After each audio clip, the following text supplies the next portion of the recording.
try to join in, and I can accept you.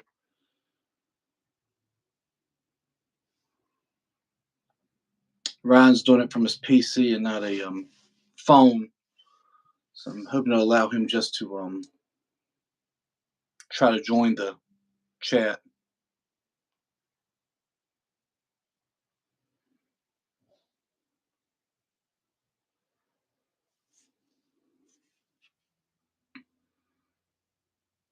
Ryan, you may just have to go to your phone and follow that link I sent. We can just do it that way, I reckon, bud.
There he is. Yo. How's it going, brother? Can you hear me all right? Yeah, man. Yeah, man. Did you have to end up doing it from your phone? Yeah, it made me do it from the phone. Sorry about that. Still learning. I know y'all used to this. You're fine. Man. Still learning. Well, first of all, let me just welcome you to the podcast, Silverback Talks. This is episode 5, man, and we're happy to have you, especially coming off such a big weekend. Ladies and gentlemen, if you don't know, this is Ryan Grondin with 98% Arm Wrestling. Yes, sir. Dude, just first off, let me just tell you why I love what y'all are doing as a team promotion group. Proud to stay involved with you. I love it, man. Great work with. I hate I couldn't make it up to Pennsylvania this past weekend. We just coming off volleyball, and we've traveled every single weekend since the first week of January. So my wife is like, we need a week away from everything. So no problem, man. We appreciate the support. Yeah, I just want to jump right into it, man. Just the first, we'll start talking about just the event in general. I know I saw some numbers. 585 entries, is that right? Yeah, 585 if we count the kids, 566 without the kids, and it was 1,100 matches. How many refs? How many refs did you have?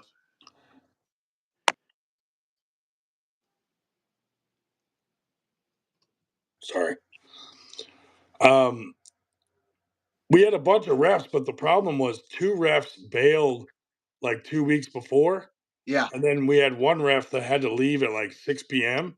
Yeah. So that really hindered us. So we had three full-time tables running on the stage. And then we had one off to the side where we did the kids. Yeah. And we were using as like an alternate table. Yeah. But now we learned a lot from this. So we know next year we're gonna try to run like 5 or 6 tables at the same time.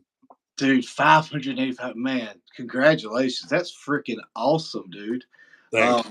I know. I didn't expect it to be that big. So I know leading up to the event, there was some drama going on with other folks planning events at the same area. Not really gonna get into all that, that mess. You share what you want to share and everything, but dude, for you to still pull it off and not let nothing hinder you, That's freaking amazing. Thanks, man. Appreciate it.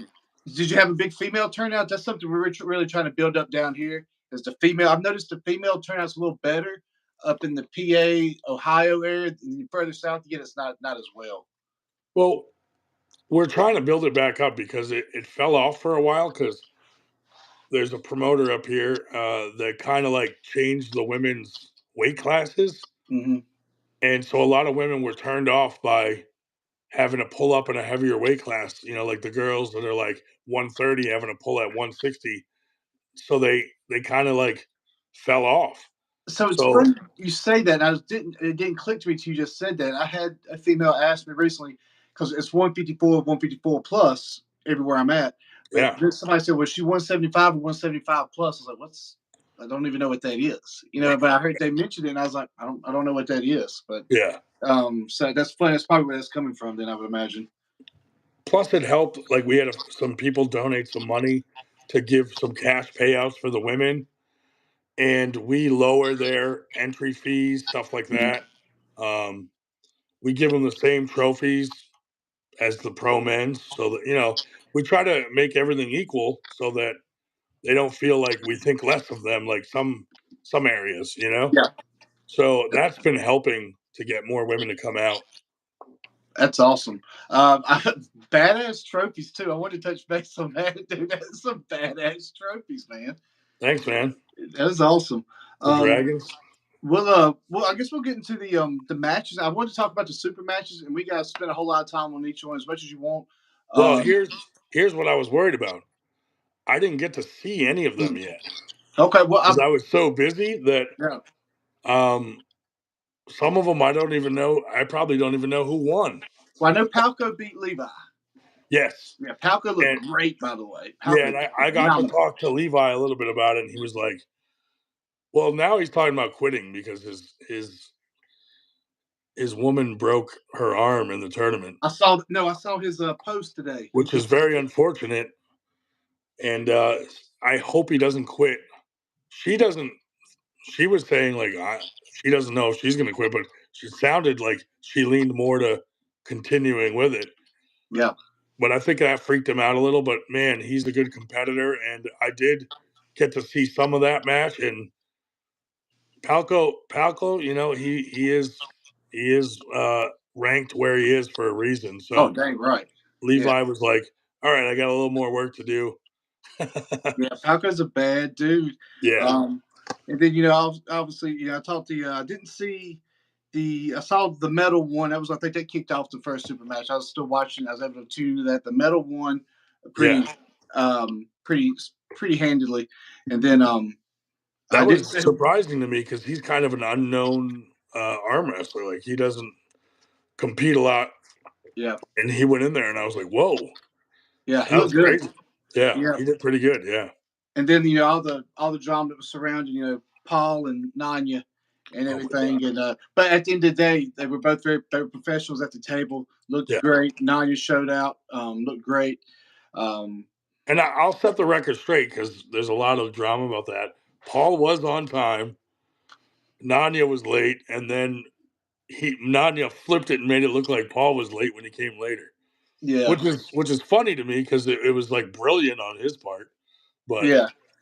I love it. A lot of people don't like the show aspect of yeah, our sport. I do. I mean, that's yeah, why I do a lot of videos talking trash with my opponent, and I'm buddies with most of them. You know yeah, what I mean? That's why it's all in fun. right. They'll send me a side message, "Oh, you dick," they'll send me Well, it's stuff like like that. any guy that has like a blue collar job, like that's what you do at work. You bust balls. Yeah, It's fun. yeah. We enjoy. We've got a match. I've got a match coming up in Ohio, and my opponent is probably as big of an idiot as I am. So it's really we tick for tack with one another, jawing it, and we have fun with it. You know what I That's mean? awesome. We get bored and make a video talking trash, and a lot of people know how to take that. They don't think it's good for the sport. I got called some names this past weekend. They didn't like how they thought it was disrespectful. I'm doing. I'm like, you think it's disrespectful? I'm buddies with them. I'm gonna go out to Yeah. eat with them afterwards. That's the thing. If everybody just did their, stay in your own lane, do what you want to do, but we shouldn't judge other people. Like if that's what they want to do, let them do it. Yeah, Like everyone's too concerned with what other people are doing. yeah. The So you ended up running. you ran a Masters division as well, I believe, right? So that's not all tournaments. The tournaments down here, we don't never have a good turnout for Masters. I think Yeah. y'all had a pretty solid turnout in your Masters division too, Yeah, right? we usually do up this way. There's a lot of them, and we did actually 3 different master classes, which worked out pretty good. And a lot of them can pull multiple. Um, Yeah. some of the pros pulled in the masters also, so that helps out. But yeah, it's up here. There's a lot of masters, so it's not too bad. Our given tournament, we may have two, Yeah, three tops, and it's normally the same guys. You know what I mean? And they'll pull open and they'll pull masters, and yeah. they're just to get reps in. Um, but so I saw, I know one of my guys I pulled with a lot, Chris Wood, came up out of West Virginia. I saw he went to the Masters. I think he placed like third in Masters. I think is what I heard. I hadn't talked to him since, but Yeah. I know he was causing a little mess the Friday night. I saw him on the live stream too. John with Nanya a little bit. That Oh, was dude, that was hilarious. yeah. I said He comes on our podcast sometimes too, so all our guys knew him, and he knew we what had you were fun with getting with him. him.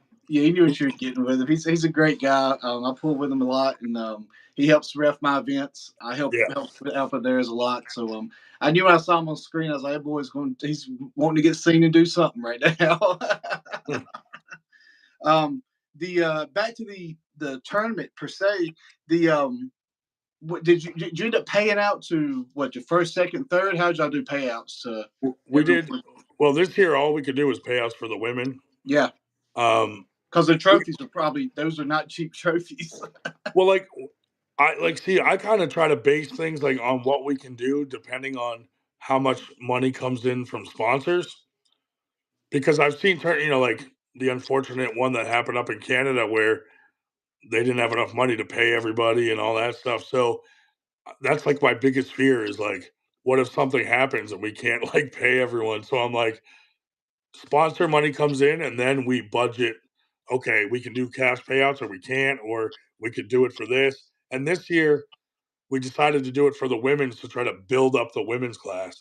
So like I like that a we lot. we had some people, like Sue Fisher, um, and a bunch of other people like donate money specifically towards the women's cash payouts. So that was really helpful, and I think that drew some women back in. So that helped a lot. Yeah, we So we're talking gonna about look to do that more often. being afraid around money. I'm dealing with the same problem. I'm hosting a fairly large 176 round robin in May, and the buy-in for each puller was $100. In an effort to it all goes to the pot for however many places I can pay. You know what I Yeah. mean? And once you start doing, and that sounds like a lot. It's like the $100 a person pot should be big. Once you factor everything in, that's not shit, man. No. It's like you got venue, you got to pay Yeah. you got to pay the refs. You know what I mean? And Right. if you want to keep getting decent refs, you got to pay the refs. Yeah, And and people don't realize everything behind it. Like, we had to pay for some people's flights, hotels, plus their fee. yeah. We bought a lot of equipment that we needed to pull the. We hired someone to do the live feed, and they backed out last minute. Oh, I didn't know that. Really? So Robert, you did it yeah, yourself through your YouTube page. Robert Kelly. But Oh, anyway, Robert. so we hired him to do Winterblast, and then Monster Factory threw an event on our same date. So he backed out to do Monster Factory, and then Monster Factory changed the date, and then he was freed up mysteriously, and I was like, "No, we're good. We'll just do it ourselves." Yeah. Yeah, I know. I think I saw.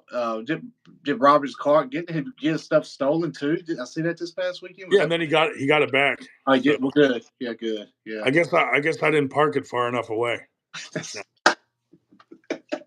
that's No, funny. but Robert does good work. I just didn't like how that went down, but he does do good work. So if Yeah. someone's looking for a live feed guy, he's a good guy.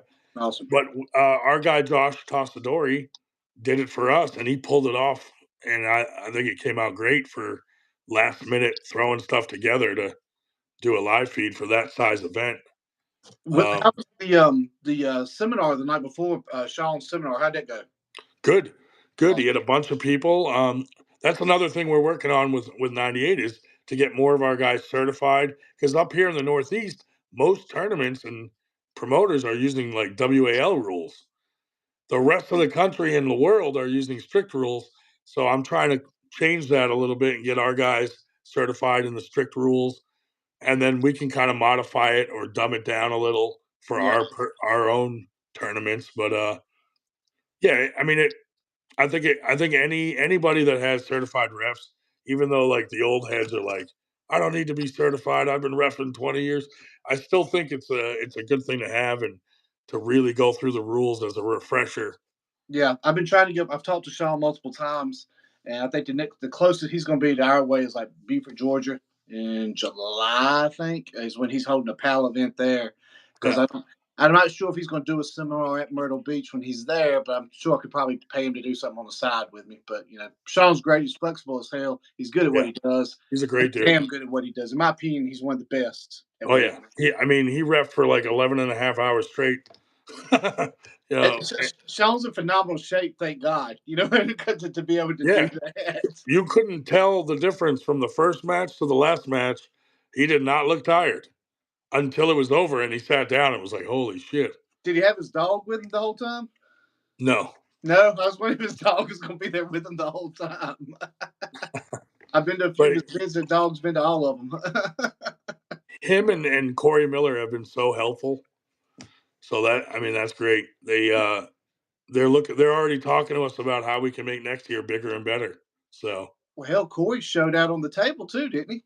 yeah, I didn't expect that. That was awesome. Yeah, I think he finished. He beat Bo Horner, I think, to take the championship. Bo's damn good. I talk a lot of trash to Bo, downplay him, tell me he's soft, weak, and everything. I got nothing from Bo whatsoever. I But love Bo. He's a good dude. yeah, but I saw Bo's post, and I was like, damn, Corey showed out. And I Yeah, guess Corey's gotten larger too, put on some weight. I didn't think Corey was that heavy. But he looked good. He looked good up there. that's really really good. Yeah. Um, But I'm really I hate to hear was that that was the one injury. I'm hoping that was the only injury that really occurred with that. We had two arm breaks, Mm, and both of them were not in a bad position. We went back, looked at the video, and we're like, man, just like a fluke thing. Um, and then we had a couple bicep injuries. Not sure how bad they are yet. They're gonna reach out to us when they after they find out when the swelling goes down and they can yeah, really be examined. But I felt bad. I mean, anyone who got injured, I reimbursed them, and then even their whole crew that like missed pulling because they went out with them, I reimbursed them. Like I'm like, man, that's not a fun thing to have to deal with. yeah, yeah. It's all Anyone who was unhappy, I reimbursed them. Like if someone came up and said, dude, this is taking too long, I'm leaving. I'm like, here's your money back. Sorry. I just yeah, want everyone to leave Winterblast like happy and not be like those guys fucking are assholes. yeah. Because we got enough people calling us that as it is. Hey, y'all are raw. And I'm a very transparent person, and we're not everybody's cup of tea. You know what I mean? It's not everybody likes the ones that are open and vocal, and Yeah, that's how it is. But the what was I? It's talking about a lot of people don't really understand with the injuries. We take that very serious. Like we really truly care in the sports. yeah, Football. Somebody gets injured, you don't really think about it as much. We had an arm break at an event a couple years ago, and immediately the guy's arm broke, and you heard it across the room. Everybody knew what it was when you could hear it. yeah, And next thing you know, while he's still there, before he's even gotten on the ambulance or headed towards the hospital, there's a hat being sent around, taking up money to help out. Unfortunately, he didn't have I think, health insurance. So he was in between jobs. Something didn't have health insurance, but there's hat getting passed around to at least take care of an ambulance ride. You know what I yeah. mean? So Right.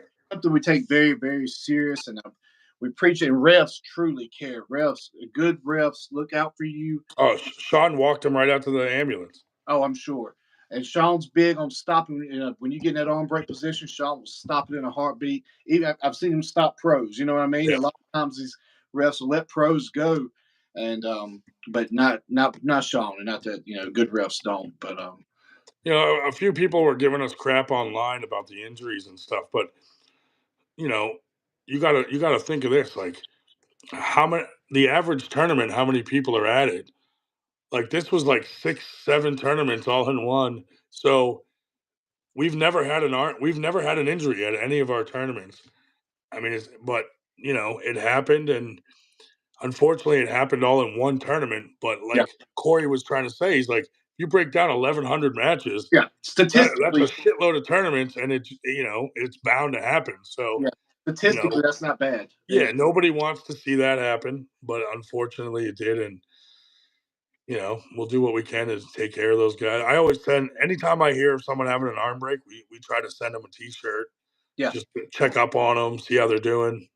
Give them a reminder of. Yeah, yeah, yeah. It's a T-shirt that has a picture of an arm break on it. Just one sleeve on it, the other one's just sewed up. Yeah, yeah. But we've never had to do it for someone for our tournament. Like when Hunter broke his arm, we just sent him a T-shirt. A couple people, people in the community, we try to do that for. But it's like, man, when it happens at your own tournament, you're like, oh shit, dude, I need to buy this guy a new house. Yeah, Like and I feel bad. you're exactly right because I've just started promoting. I've only put on a few events, and the ones I've got coming up, I've got 20 super matches plus a round robin that was up to 36 people, and I'm like, Nice. I was like, it's bound to happen. You know what I Yeah. mean? I was like, all I can do is protect them as much as I can with good refs, really watching that. So that's really what you can go for. So Yeah. that is great. So what's next for 98%, and what's y'all's next event y'all got coming up? Our next event, I think, is called the Battle of Antietam, and it's down in Hagerstown, Maryland. Okay, I remember putting that on Uh, the schedule. Yeah. yeah, that's probably our next one. I mean, I already got people messaging me for super matches at the next Winterblast, and What's but the what? date on that? What did you say the date on that? Not yet, but for the Maryland one, it's May 4th. Okay. Yeah. Cool. But I remember putting that on our schedule on Silverback's um, Facebook page, but I couldn't remember what the date was on it because that's in a drivable distance for me. That's why I try to oh, put up nice, anything in a drivable distance for us right here. I put it on there. awesome. So that's fun. I guess same traditional style tournament style traditional tournament. Yeah. Yeah, double elimination, normal size, not 1,100 people. 15 super matches. I think last year we had about 75 people there. It's So fun. So, I've been pulling a lot up in West Virginia, and then here where I'm part of Val, a lot over towards going towards the DC area, in Ruther Glen right there, and it's a lot of arm wrestling in that area going towards the Maryland DC area right there. yeah. So I think there's multiple teams in DC. I think that Virginia Tech has like an arm wrestling club. I heard. So Oh, nice. I pulled a boy. I had a challenge match, and I think he was on like their arm wrestling team, their club team or something. That's cool. I thought that was cool as hell. I thought that was really cool. I mean, that's how it is in other countries. Like, I mean, you can take arm wrestling as like a gym class. So if we could get it to that here, a lot more people would get involved in arm wrestling, I think. Yeah, yeah. The talk about the arm wrestling community in general is just really getting bigger and bigger. I can only speak on the East Coast. I don't really have a Yeah. lot of ties to the West Coast yet because I've just been in the sport for about 2 years now. But on the East Coast alone, just in 2 years, I've seen it start expanding. And I'll talk primarily Virginia, North Carolina, the leagues that are starting up, the clubs I'm seeing popping up. North Carolina alone, I'm gonna go off the top of my head. I think we've got about 8-ish clubs just in North Carolina, which is a That's lot. awesome. That's a Yeah. lot. That's a lot of clubs, honestly. And then Virginia's just starting up their Virginia Arm Wrestling League. A couple clubs down in actually one of the club members put together a group to really get North Carolina's uh, arm wrestling on their own page. So they're doing different weight classes. They're going to the WAF weight classes, and then and kind of working together to host tournaments as well. So I'm tied in with Virginia and North based off of where, where our club's located right here on the line. So but I look at West Virginia. I'm seeing them wanting to start to grow more, but I really look at like PA and Ohio. Start there. Y'all kind of really set the tone for the East Coast, in my opinion. Y'all, Yeah. Where I live, like I live outside Philly, but we're fortunate because, if you go 2 hours north, that's New York. so they come down. If you go 2 hours south, Baltimore's there, and if you go 2 hours west, it's Harrisburg, where Paul Lynn and all them are. So we live like right in the middle. So a lot of people will come when we throw one in Philly. Where if you do one in Baltimore, you might lose the New York people. If you do it in New York, you lose the Baltimore people. So we're fortunate to be right in the middle of a big hub of arm wrestling up here. Yeah, yeah. No, it's I'm trying to make my way up north a little more, feel different hands, but it's I can definitely see it's the whole East Coast, especially Yeah, as like it's growing. You know, South Carolina, as far as talent wise, is stacked. yeah, But then you kind of you lose a lot in between South Carolina and Florida, in my opinion. Florida's of course, Florida arm wrestling is huge. I mean, yeah, so, but yeah. We're trying to really do a lot more small tournaments this year too.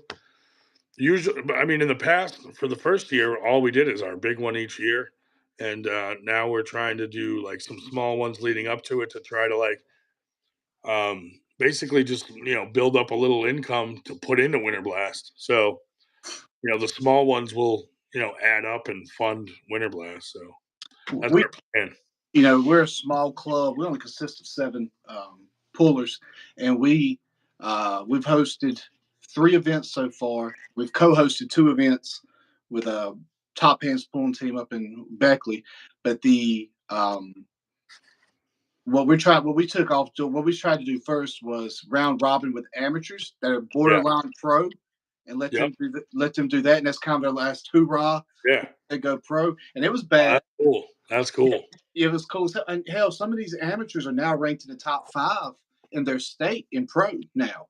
Well, who were amateurs 6 months ago, are now ranked in the top 5 of their state. Yeah. So I mean, it's a really good thing, and we've got 176 round robin that is not amateur. It's some of the best in the country coming in for it. Yeah. That in May, but I really think I'm going to bring back the amateur round robin. That was really a big hit, and I think everybody really liked it because That's it's a good just idea. pullers. That's kind of our whole thing. Like 98%.